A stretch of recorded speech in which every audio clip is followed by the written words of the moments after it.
귀한 교회 첫 예배를 드리면서 느꼈던 두 가지 마음입니다. 첫 번째는 제가 밑에서 보고 여기서 보고 목사님을 뵈면서 하나님의 마음이 생각이 들었어요. 하나님의 마음을 헬라어로 헤세드라고 합니다. 헤세드는 인자, 자비, 은총, 사랑. 그러니까 인간이 가지기 힘든 거죠. 인간은 가졌다가도 변해버리는 거예요. 근데 하나님은 변하지 않아요. 그 하나님의 마음을 헤세드라 하는데 연세 드신 어른이 이렇게 다리가 불편하셔서 짚고 들어오세요. 저하고 얘기하다 말고는 벌떡 자동이에요. 일어나셔서 올라가시라고 그걸 가져와서 넣는 모습을 봤습니다. 그리고 방금 우리 성가대의 영상을 못 띄워가지고 목사님이 직접 예배 가운데 하는 거는 대한민국 목사님 중에서 처음 본 것 같아요. 이게 인자입니다. 인자. 여러분 이거 안 해도 돼요. 뭐 고장 났습니다 하고 넘어가면 되잖아요. 그런데 영상 예배를 드리는 한 분 한 분까지도 이미 생각하시고 그게 하나님의 마음이지요. 이 헤세드 하나님의 마음을 가진 목사님을 보면서 말씀을 준비하면서 제가 다시 한번 하나님의 사랑을 깨달았습니다. 그리고 들어오기 전부터 깜짝 놀란 것은 지휘하시는 우리 집사님, 우리 지휘하시는 분의 그 찬양의 인도와 기도, 부르짖음과 성가대와 함께 찬양하는 또 찬양하고 기도하는 여러분들을 보면서 여기가 선교사들이 모여 있는 곳이구나. 선교사들은요, 기도 외에는 할 수 있는 힘이 없어요. 뭐 돈을 벌 수 있는 것도 아니고 여러분들이나 저나 다 선교사들입니다. 여러분들은 이 지역에서 하나님을 알지 못하는 사람들에게 복음을 전하는 전도라고 하지요. 전도하는 선교, 국내 선교사들입니다. 저는 환경이 다르고 또 외모가 다르고 모든 것이 다른 또 다른 나라에서 그들에게 복음을 전하는 하나님의 보내심을 받은 하나님의 콜링, 부르심을 받아 보내신 곳에 가서 복음을 전하는 파송된 선교사지요. 우리 모두 다가 선교사로 헌신하고 살아가고 있습니다. 그런데 공통점이 있어요. 저와 여러분들이 선교사로 쓰임을 받기 위해서는 목사님이 가졌던 그 마음처럼 하나님의 마음을 가져야 돼요. 그러면 이 하나님의 마음은 교회에 나온다고 다 가질 수 있느냐? 그러면 얼마나 좋겠어요. 세상에 태어나자마자 죽을 때까지 걱정 없이 살면 얼마나 좋겠어요. 그게 아니다 하는 걸 압니다. 그러면 확실한 것은 우리가 그 하나님의 마음을 알 수 있도록 그 하나님을 만나는 포인트가 있어야 돼요. 하나님을 만나야 돼요. 저와 여러분들은 이미 하나님을 다 만난 경험이 있습니다. 죄송하지만은 저는 하나님을 목사가 되었지만은 진짜 만나지 못해가 참 많이 고민을 했습니다. 성경 말씀을 보면 가장 힘들었던 것이 병든 자를 고쳐주시고 죽은 자를 살리시고 가난한 자의 삶의 길을 열어주시고 이런 기적 같은 일을 행하시는 예수님의 그 모습을 보면서 너무 좋다. 나도 저런 축복을 받고 살았으면 좋겠다. 그래서 힘들 때마다 나도 그렇게 도와주세요 하고 기도는 했습니다. 그런데 왠지 모르게 목사인 저에게 몸이 아픈 분이 찾아와서 환경이 너무 힘들고 자식이 속썩이고 사업에 어려움이 있을 때에 찾아와서 기도해 주세요 할 때 확신이 생기질 않아요. 왠 줄 아세요? 그런 환경 속에서 그 문제를 놓고 여기서 이 문제가 해결되지 않으면 내 인생도 끝이다 하는 상황 속에서 그 문제를 해결해 주시는 하나님을 만난 적이 없었기 때문에 그렇습니다. 그래서 확신이 없었던 거예요. 그냥 목사이기 때문에 해야 됐던 거예요. 이게 저에게는 가장 힘들었어요. 그래서 하나님의 말씀을 전할 때마다 나에게 확신이 없는 말씀은 이렇게 건너뛰었어요. 확신이 없으니까. 근데 놀라운 것은 선교사로 파송이 되어서 22년 전입니다. 제가 37대입니다. 지금 60이거든요. 저도 지금 안 믿겨져요. 저는 아직까지 37인데. 그때 하나님의 보내심을 받아 그 작은 섬들에 가서 복음을 전했습니다. 제가 처음 하나님이 살아계심을 만나게 된 것은, 여러분 전도나 선교는요 똑같습니다. 꼭 예수를 믿고 구원받아야 될 사람을 만나게 되면 그 사람의 필요한 것을 알고 그 사람의 필요한 것을 도와주고 뭔가 힘이 되어줘야 돼요. 그러면 그 사람들이 나도 예수 믿어야 되겠다 이런 마음이 생기거든요. 그래서 그 선교지에 가서 뭐가 필요할까 생각해 보니까 아이들에게는 미래에 대한 비전이지요. 꿈을 심어주는 거죠. 교회도 보니까 교육관이 있더라고요. 아이들에게 꿈을 심어주는 역할이 우리 어른들이 해야 돼요. 가진 경험과 물질과 모든 것을 투자해야 미래에 대한 비전이 있지요. 그래서 그 마인드를 가지고 기도하고, 어른들을 보니까 연령이 높아요. 이분들에게 가장 큰 것은 건강의 문제입니다. 그래서 한국에 있는 의료팀들과 함께 의료 선교팀들을 만들어서 가야 되지요. 또 그들은 섬 한복판에 살기 때문에 먹을 게 없어요. 섬에 생산되는 게 없거든요. 산호섬이고.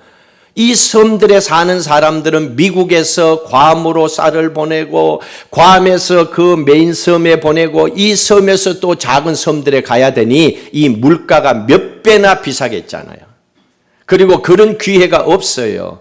이 모든 것이 그 사람들에게 채워질 때에 비로소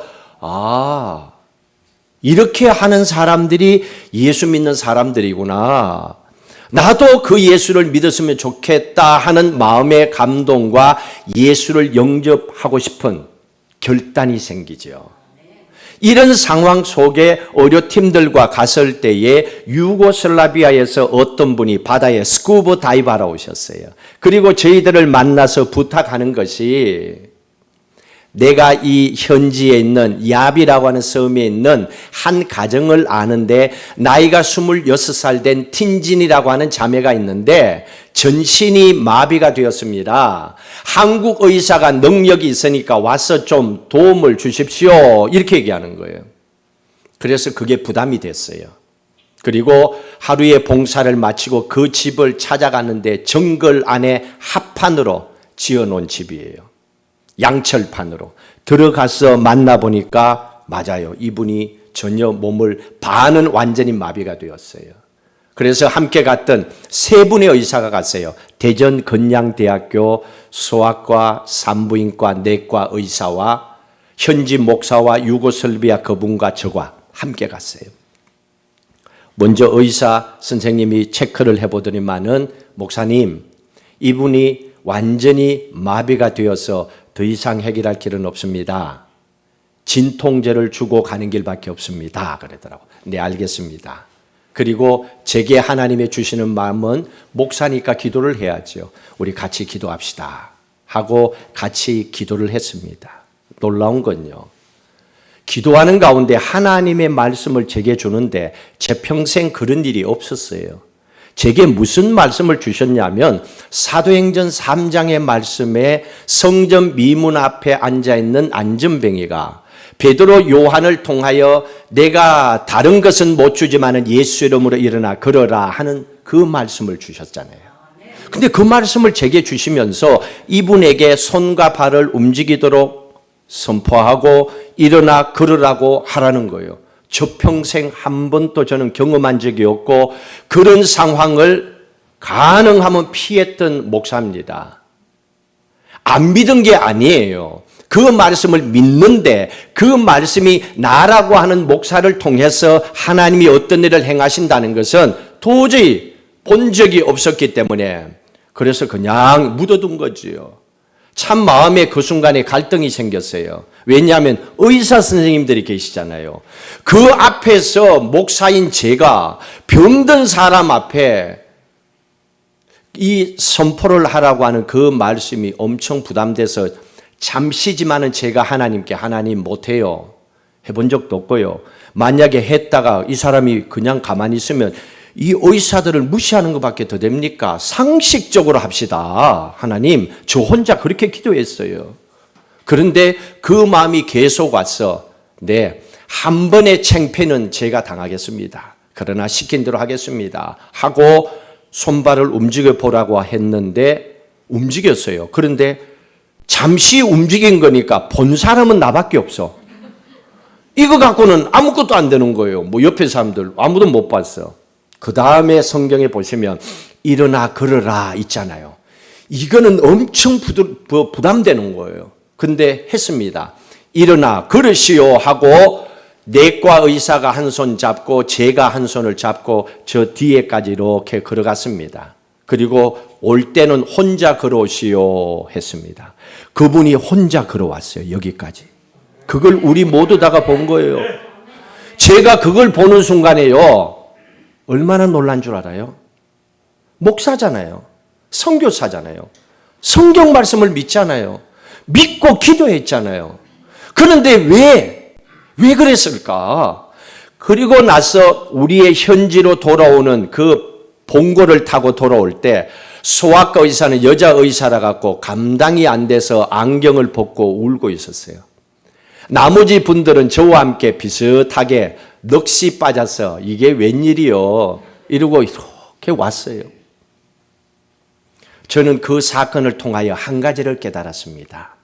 오늘 그리스도인들이 잘못된 것은 다른 게 아니다. 성경 말씀, 하나님의 말씀인 걸 믿는다. 그리고 기도한다. 그런데 왜 이런 부담감이 있었을까? 나처럼. 이유는 다른 게 아니었다. 내가 예수 믿고 내가 병든 자를 위해서 기도할 때 내가 기도하는 사람은 다 일어나야 되고 다 고쳐야 되고 다 살아야 된다고 하는 그 능력을 내가 행해야 된다고 생각했던 거예요. 교회 부흥시키는 것도 내가 해야 된다고 생각하고 문제 있는 사람들의 인생을 해결해 주는 것도 내가 해야 된다고 생각했던 거예요. 그러다 보니 내가 하지 못했던 인생의 경험 앞에는 나도 모르게 슬쩍 뒷걸음직을 쳤던 거예요. 그러면서 깨닫게 하셨습니다. 너는 이제 알겠지. 모든 그리스도인들은 예수의 이름을 믿고 구원받은 하나님의 아들, 딸이라면 예수의 이름으로 기도는 마땅히 해야 된다. 그것도 예수 그리스도의 이름의 능력을 믿고 선포하고 기도해야 된다. 그 대신 너희들이 한 가지는 기억해라. 기도까지는 너희들의 몫이고 그 다음에 그 기도 이후에 살리시고 인생의 문제를 해결해 주시고 태의 문을 열어서 자녀를 갖게 하시고 죽은 자를 살리게 하는 것은 너희가 믿는 하나님의 능력이다 하는 걸 알게 하신 거예요. 그때부터는요 제 안에 부담감이 쑥 빠져나갔어요. 그리고 그 다음부터는 문제가 있는 분들을 보면 기도합시다. 그냥 기도합시다 나와요. 왜? 책임은 하나님께 있잖아요. 기도는 해야 되잖아요. 왜? 사랑하는 마음이니까. 아픈 사람 보니까 마음이 아프니까. 경제적으로 어렵고 사업이 바닥치는 사람 보면 막 가슴이 찢어지니까. 자식들 때문에 어떻게 해요? 그러면 내 자식이 아파하는 것처럼 느껴지니까 기도하고 있잖아요. 기도하잖아요. 그냥 기도합니까? 자식을 위해서는 피를 토하듯이 기도하잖아요. 병원에서 이제 안 돼요. 죽어요. 그러면 내 생명 가져가요. 그 대신 좀 살려줘요. 이러고 기도하잖아요. 그렇게 기도하라는 거예요. 그리고 나머지는 하나님께 맡기라는 거예요. 이 기적을 보고 나서 저희들 교회에 그 일이 하나 일어났어요.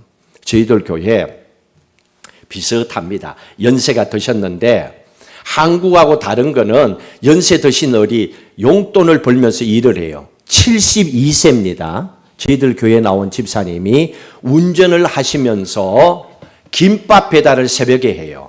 아침에 사람들이 먹어야 되니까. 그래서 김밥 배달을 하기 위해서 차를 타고 만들어진 김밥을 마켓마다 이렇게 배달을 해요. 그런데 그날은 비가 왔고 차가 미끄러져서 전봇대를 박았어요. 차는 찌그러지고 사람은 앞쪽 창문을 깨고 튕겨나가서 아스팔트에 떨어졌어요. 자, 이 정도면 상식적으로 못 살아납니다. 맞지요? 그리고 저에게 전화 왔어요. 목사님, 아무것이 이분 장례 준비하십시오. 병원에서는 아무것도 안 하고 있어요. 나이가 많고 손을 댈 수가 없으니까. 상황을 아니까. 상식적이라면 절대로 손 안 댑니다. 수술할 수 있는 상황이 아니고 또 그 수술 상황을 이길 수가 없어요. 그래서 그 얘기를 듣고 아내와 제가 함께 가서 기도를 했습니다. 근데 이상하게요. 하나님께서 제 마음에 이런 마음을 줬어요. 하나님, 아직까지는 때가 아닌데 하나님 이분 좀 살려주셔서 교회는 다니는데 믿음 없는 사람들에게 하나님은 살아계신다 한번 좀 보여주세요. 이 기도를 했어요. 그리고 나서 지금처럼 이런 목소리로 기도했어요. 그리고 나서 그 다음날 갔어요. 아내와 저와 같이 갔는데 놀라운 일이 있었어요. 이미 죽은 자예요. 그런데 갑자기 침대에서 벌떡 일어나는 거예요. 지금 혼자면 거짓말이야. 아내하고 같이 갔거든요. 그분이 벌쩍 일어나 앉으면서 뭘 하나 달래요. 그래서 제가 종이를 한 장 주니까 교회 이름을 적어요. 저희들은 널푸른 교회거든요. 여기 같으면 역촌동 교회. 그것만 적고 다시 누웠어요. 한 달 동안에 깨지 않았어요. 지금도 그때 그 일을 기억을 못해요. 제가 얘기해도. 자, 그러면 그 다음부터 어떻게 기도해야 됩니까? 그 상황에 교회에 와서 얘기를 했습니다. 의사들은 손도 안 댑니다. 이미 포기했습니다. 근데 이분이 살아나서 교회에 와서 하나님 앞에 예배드릴 수 있는 길은 하나밖에 없습니다. 병원에 그대로 누워만 있다가 그대로 깨나서 교회 오는 길밖에 없습니다. 맞잖아요. 의사들이 못하니까. 제가 그랬어요. 이거는 말도 안 된다고. 나도 말도 안 된다는 거 안다고. 그러나 아직까지 심장은 숨은 쉬고 있으니까 기도는 할 수 있지 않냐고. 기도는 하자고. 말도 안 되지만은 말도 안 되는 기도 하나님께 하자고. 기도합시다 하고 교인들과 함께 수요일이고 주일이고 예배 마치고 기도했어요. 그분을 위해서. 기도를 하고 한 달이 지났습니다. 1년이 아니에요. 한 달이 지났는데 이분이 그대로 일어나서 교회에 와서 예배 드리고 지금 또 교회 87세인가 되셨는데 지금 교회 나와서 예배 드리고 계세요. 살아 계세요. 놀라운 건요. 하나님이 그분을 일으켜 세웠고 성도들은 함께 기도를 했어요. 그리고 그분이 살아와서 주일날 한 달 만에 오니까 교인들이 놀라고 반가워서 인사를 했어요. 3주가 지났습니다. 깜짝 놀라는 상황을 봤습니다. 3주가 지나니까 하나님이 살려주신 모든 사건이 다 옛날처럼 묻어지더라고요. 살아난 사람도 그렇고 그 기도하고 은혜 받았던 사람들도 그렇고 그냥 세상 삶에 똑같이 바쁜 한 인간으로 또 살아가기 시작해. 하나님께 받은 은혜 3주밖에. 하나님 주신 축복 3주 지나고 나니까 안 보이더라고요. 여러분, 우리의 믿음이 이렇습니다. 우리의 믿음은 진짜 중요한 것은 날마다 순간마다 우리가 하나님을 만나야 돼요. 근데 오늘 성경의 말씀에 보니까요, 이런 말씀이 있습니다. 2절에 여호와 내 하나님이여 내가 주께 부르짖음에 나를 고치셨나이다. 다윗이 분명히 고치셨나이다 하니까 인생에 문제가 있었어요. 그게 질병의 문제이든 마음의 상처의 문제이든 무슨 문제가 있었어요. 그 문제를 놓고 하나님께 부르짖고 기도했어요. 제발 좀 고쳐달라고, 제발 좀 이 문제 해결해 달라고 부르짖었습니다. 그런데 그 문제가 얼마나 힘든가. 3절에 여호와의 주께서 내 영혼을 스올에서 끌어내셨다. 스올, 음부, 지옥입니다. 지옥 같은 세상이라는 겁니다. 지옥같이 지금 힘든다는 겁니다. 교회 다니는 분들도요, 가끔씩 인생이 힘들고 어려우면 뭐라고 얘기합니까? 아이고, 이 지옥 같은 세상. 아이고, 이 지옥 같은 집안. 아이고, 지옥 같은 내 인생. 지긋지긋하다. 이럴 때가 있잖아요. 너무너무 힘든다는 얘기죠. 사는 것이 왜 이렇게 고통스럽고 예수 믿는 것이 왜 이렇게 기쁨이 없고 이럴 때 툭툭 던지는 말이 서울과 같다, 음부 지옥과 같다 그 얘기입니다. 지금 그 얘기를 다윗이 합니다. 그랬는데 결과적으로는 어떻게 됐습니까? 나를 살리사 무덤으로 내려가지 아니하게 살려줬다는 얘기잖아요. 그러면 이 말씀을 들었으면 우리는 어떻게 해야 됩니까? 내 인생에 지옥 같은 문제가 건강이든 사업이든 돈이든 자식이든 인간관계든 살면서 세상에서 생길 수 있는 그 어떤 문제라 하더라도 하나님이 보실 때는 살리고 해결해 주실 줄로 믿으시기를 주의 이름으로 축복합니다. 그리고 기도하셔야 돼요. 그런데 기도하실 때 어떻게 기도해야 되느냐? 해결책이 두 개입니다. 오늘 말씀의 4절에 보면 여호와를 찬송하며 그의 거룩함을 기억하며 감사하라, 찬송하며 감사하라 그랬습니다. 12절에도 찬송하며 감사하라 두 번이나 반복하고 있습니다. 여기에 해결책이 있습니다. 여러분, 찬송한다는 게 송으로 영어로 생각하면 안 됩니다. 송도 있지만은 여기에서 찬송하라 하는 말은 하나님 사랑합니다 하는 그런 단어의 뜻을 갖고 있습니다. 히브리어로 자마르라고 하는 뜻입니다. 자마르는 그냥 노래한다, 찬송한다가 아니고 하나님 사랑합니다 하는 고백입니다. 근데 이거는 놓쳐버리면 안 된다는 얘기입니다. 여러분들이 찬송을 할 때에 하나님 사랑합니다 하는 마음으로 찬송하라는 얘기입니다. 하나님 사랑합니다. 자마루 찬송한다는 얘기입니다. 자, 그러면 여기서 우리가 한번 생각해 봐야 되는 거는 지금 인생이 지옥같이 소울같이 힘들고 어려운 상황에 찬송하라? 하나님 사랑하라? 에이, 하나님 그건 아니지요. 그런 마음이 생겨야 할 거 아니에요. 그런 마음이 안 생기는데 뭐 사랑한다고 고백합니까? 사랑할 만한 게 있어야 사랑하지요. 여러분, 부부관계도 그렇잖아요. 그냥 사니까 사는 거지 사랑해서 산다? 그럴 때 물어보세요. 사랑할 게 있어야 사랑한다고 하지요. 이렇게 얘기할 수 있잖아요. 근데 하나님은 그게 아니에요. 그런 조건이 있어서 사랑할 만해서 사랑한다 그게 아니에요. 지금 상황이 너무너무 힘든다 하더라도 네가 그 인생의 문제를 해결받고 싶으냐? 그러면 그런 조건 다 내비두고 그냥 하나님 사랑해요 하고 고백하라는 겁니다. 이 길밖에 없다는 겁니다. 여러분, 사는 길이, 내가 살 수 있는 길이 하나님 사랑합니다 하고 기도하는 길밖에 없다면 기도하든지 안 하든지 둘 중에 하나 선택해야 되잖아요.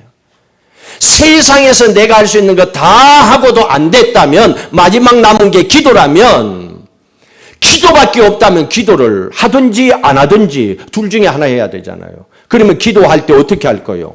아무것도 내가 할 수 있는 게 없는데 뭘 할 수 있어요? 하나님 사랑합니다. 하나님 내 형편 아니까 도와주세요. 이것밖에 없잖아요. 하나님이 나를 미워하는데 나를 도와줄 거다. 이렇게 생각하는 사람 아무도 없어요. 그런데 반대로 하나님이 나를 사랑하면 하나님이 나도 도와줄 거야. 이거는 다 생각합니다. 그래서 그동안에 못했다 하더라도 지금 하나님 앞에 하는 겁니다. 자마르, 하나님 사랑합니다. 사랑합니다. 그런데요, 여기에 그것만 한 게 아니에요. 이것만 하라 그러면 억지로 시키는 거예요. 뒤에 감사하라가 있습니다. 네가 하나님 사랑합니다 하면서도 막 힘들어서 그 마음 안 생기지. 사랑할 만한 뭔가가 있어야 너도 하지. 나도 알아. 그런데 네가 할 수 있는 건 감사하다. 요게 하나가 같이 가면 된다고요. 감사하다가 히브리어로 야다입니다. 야다라고 하는 것은 던진다는 얘기입니다. 돌을 던지듯이 던진다는 얘기입니다. 그럼 이게 무슨 말입니까? 내 인생이 바닥칠 때 내가 할 수 있는 것이 사방이 막혀 있을 때 아무것도 할 수 없는 상황에 살 길은 딱 하나. 하나님 사랑합니다고 그냥 던져버리는 거예요. 이제는 길이 없어요. 하나님밖에 없어요 하고 하나님 고백하고 하나님 사랑한다고 제발 좀 살려주세요 하고 이 길밖에 없다는 거예요. 이 길밖에 없으니까 이 길을 선택하고 기도하는 거죠. 기도할 것밖에 없으면 기도하잖아요. 그런데 이것저것 할 게 많으면 기도부터 안 해요. 할 거 다 하고 나서 그 다음에 사람들이 찾아와서 이제는 나는 천부요 이러잖아요. 하나님은 그걸 알아요. 그래서 우리에게 길을 가르쳐 주시는 겁니다. 네가 인생을 살다가 정말로 힘들고 어렵고 너의 인생에 한 번도 경험하지 못한 아픔과 상처가 있느냐? 그러면 그때 기도해라. 제가 이걸 경험했어요. 여러분 성경은요 영어로 바이블이라고 합니다. 그렇죠? 근데 바이블을 쪼개면 어떻게 됩니까? 구약, 신약, Old Testament, New Testament, Testament라고 합니다. 이 단어의 뜻이 뭐냐 하면 간정이라고 하는 단어의 뜻을 갖고 있습니다. 여러분 결혼할 때 선서 테스토모니가 이 단어에서 나왔어요. 고백한다. 근데 이 테스트먼트는 간정입니다. 그러면 우리는 성경을 볼 때 어떻게 해야 돼요? 하나님 말씀이니까 들어야지. 아니에요. 그 정도 수준이 아니에요. 구약 성경은 구약의 아브라함의 삶의 간정을 우리에게 주는 거예요. 다윗의 삶의 간정을 우리에게 주는 거예요. 다윗이 죽을 만큼 힘든 상황에 하나님 사랑합니다 하고 던졌더니 하나님이 나를 살려주셨다 하는 다윗의 간정을 붙잡고 다윗도 살리신 하나님 나도 살려주세요 하고 기도하는 것이 성경 말씀이에요. 룻기서는요 3개월 만에 썼던 거예요. 룻이라고 하는 여자는 이방 여자고 인생의 바닥을 쳤어요. 근데 이 이방 여자가 예수 그리스도를 믿죠. 그리고 보아스를 만나서 인생이 뒤집어지는 그 축복의 자리에 서게 됐습니다. 3개월이 걸렸어요. 내 인생이 룻과 같이 그런 비참하고 남편 다 죽고 가정 완전히 망하고 이제는 내 집으로 친정으로도 돌아갈 수 없고 그런 막막한 상황에 놓여 있다면 우리는 룻과 같은 인생이 되길 원하죠. 하나님께서 보아서 성령 하나님을 보내서 내 인생을 새롭게 해달라고. 그러면 우리는 룻기를 통하여 우리에게 주시는 룻의 간정으로 받아들이고 하나님 내 인생도 룻처럼 그렇게 축복해 주세요. 기도하라는 거예요. 살려면 기도밖에 없으니까 저도 이 말씀을 붙잡고 하나님께 기도를 했어요. 괌에 여러분들 기회가 되면 오십시오. 조그만 교회와 선교센터가 있습니다. 근데 그럴 상황이 아니에요. 저는 교회에 아픔이 없다고 생각했는데 저도 이민사회에서 교회가 쪼개져 나가는 그것도 젊은 사람들이 제가 불법 체류자로 있던 사람들이 신분이 해결되고 아이들을 낳고 출산 돌잔치 다 해줬는데 어느 날 쑥 말도 안 되는 일을 가지고 쑥 다른 곳으로 가버렸어요. 얼마나 힘들고 어려웠는지 그 상황을. 그때 저는 이제는 내 사역이 여기서 끝이구나 생각했습니다. 그런데 하나님은 이제 연세 드신 어른들 정부에서 주는 돈을 받고 사는 어른들 한 10분 정도 이렇게 남아 있었어요. 비전이 없는 거예요. 미래가 안 보이는 거예요. 힘이 없는 거예요. 교회에 헌금하니까 한 달에 1,100만 원 나오던 게 이제는 100만 원도 안 나와요. 그러니 접고 싶지요. 그런 어려운 가운데 놓였을 때에 저는 그 자리를 피하고 싶은데 하나님 제게 주시는 말씀은 너는 죽어도 여기서 죽고 살아도 여기서 살아라. 참 하나님은 모질어요. 근데 그게 제가 감당할 수 있는 일이기 때문에 그랬죠. 그래서 그 일을 위해서 기도했습니다. 여러분 건물을 사거나 건물을 짓거나 할 때는요. 보증을 쓰는 재정 보증하는 사람이 있거나 아니면 담보할 수 있는 물건이 있거나 뭐가 있어야 돈을 주고받을 수 있습니다. 아무것도 없습니다. 있는 거라고는 나의 몸뚱아리 하나밖에 없어요. 목사라는 것밖에 없어요. 근데 하나님께 기도했죠. 하나님, 진짜 원하면 은행에서 돈 좀 달라고. 아무것도 없지만 상식적으로는 말이 안 됩니다. 나도 알아요. 그런데 그 길밖에 없기 때문에 그 길을 향하여 갔어요.